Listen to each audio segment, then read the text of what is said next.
kulan ballaaran oo guddida COVID-19 ee gobolka Gabiley culimada diinta odayaasha iyo waxgaradku ay ku yeesheen xarunta gobolka Gabiley isla markaana lagu faaqidayay sidii bulshada ku dhaqan gobolka Gabiley looga wacyigelin lahaa isla markaana loogu dhiirin lahaa sidii bulshadu ay iskaga baari lahayd cudurka COVID-19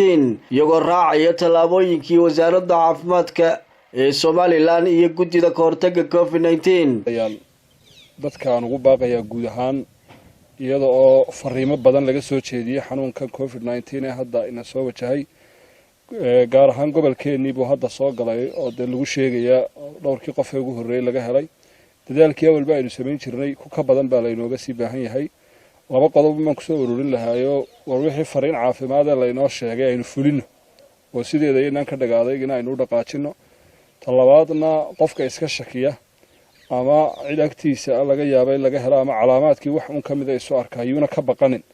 ama aanu ka xishoonin dad kale sareynaya aad ha ugu degdego inuu soo baaro xarunta caafimaad ee ugu dhowna uu tago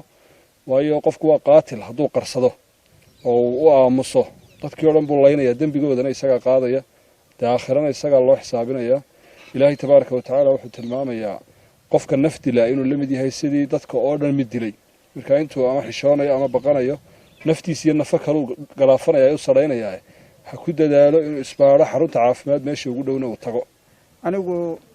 anigu masii jaamaca weyn jooga kana gudoomiyaha wanaag farista iyo xumaan reebista gobolka Gabiley waxaanu ballan qaadaynaa in aanu aad iyo aad idin la shaqeyno oo nu wacyigelinta gaadhiga iyo dadka iyo dhammaantood waxa la wixii la qaban karayo aanu idin la qabanno hawshu halka ay maraysana aynu si fiican u fahamnay waxaan leenahay garabkiina allaha galo wixii aad hawl nooga baahataana diyaar baanu nahay sharciguna wax weyn buu ka qabaa in la iska ilaaliyo oo nabigu kaleey salaatu wasalaam waxa uu yiri xanuunka dilaaga ah uga baxsado oo uga carara sida libaaxa aad uga baxsanaysaan caafimaad wixii ka soo baxa madaxda gobolka ee ay arkaan ay sheegaan dadka u sheegaan maaha waxay nagu sameeyaan lafeen iga sameeyaan waa wax runa suuqaanu ku dhex jirnaayo wax badan waxaanu aragnaa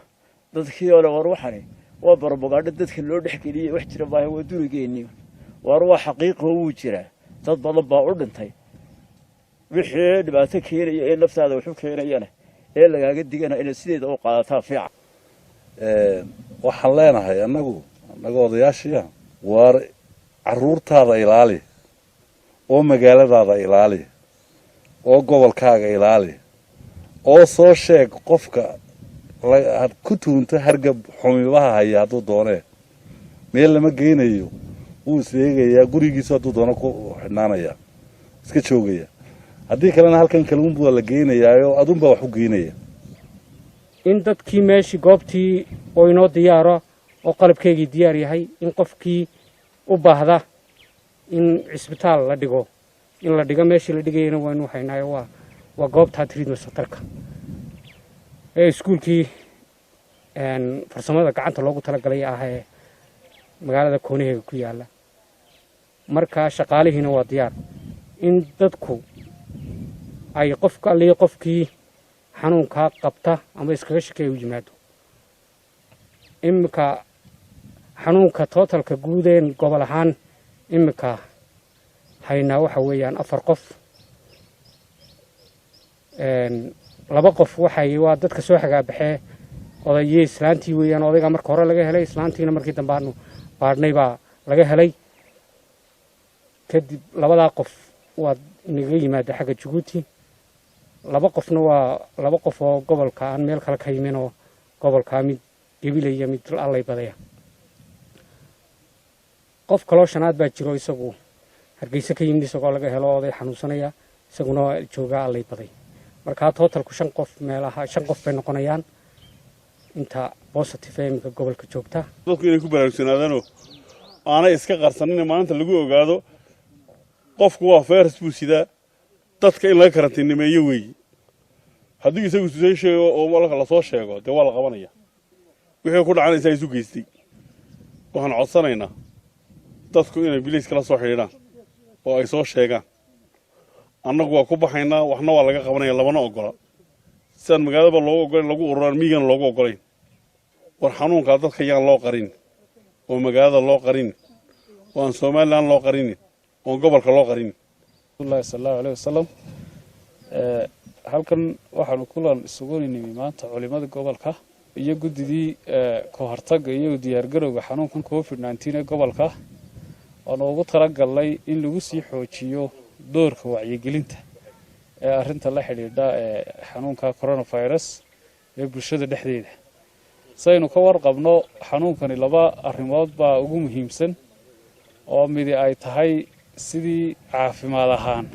aynu ugu diyaar garoobi lahayn iyo qodobka labaad ah sidaynu ugu hortagi lahayn maadaama xanuunka dawadiisu ay tahay ka hortag markay taagan tahay arinta caafimaadka runtii alxamdulillah ilaa hadda intii awoodeena dadaalku u socdaa shaqaalihii caafimaadku heegan bay noogu jiraan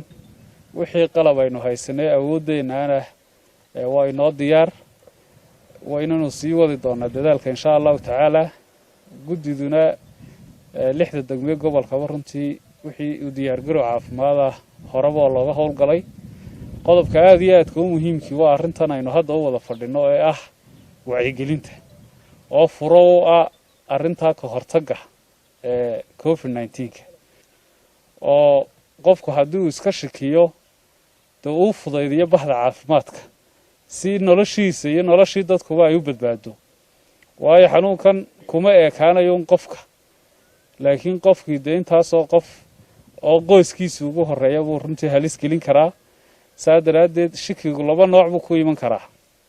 mid waxa weeye inuu isaga qofka laftiisu dareemo calaamado xanuunkiya iyo inuu si uun xiriir ula salameeyo cid xanuunkii laga helay labada ugu muhiimsan ee shikiga ku iman kara waa taa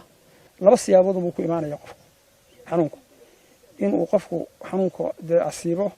oo uu isagu ku dhaco calaamadihiisana uu isku arko oo uu marka uu la ogaado uu taxadarkiisa iyo dawadiisa iyo taladiisa qaato iyo inuu la kulmay si uun qof runtii isaguna xanuunkan laga helay si badqabka qofkaasina uu u ogaado inuu naftiisa iyo ubadkiisa iyo reerkiisa ilaaliyo bulshadeen waa bulshadaas wada xidhan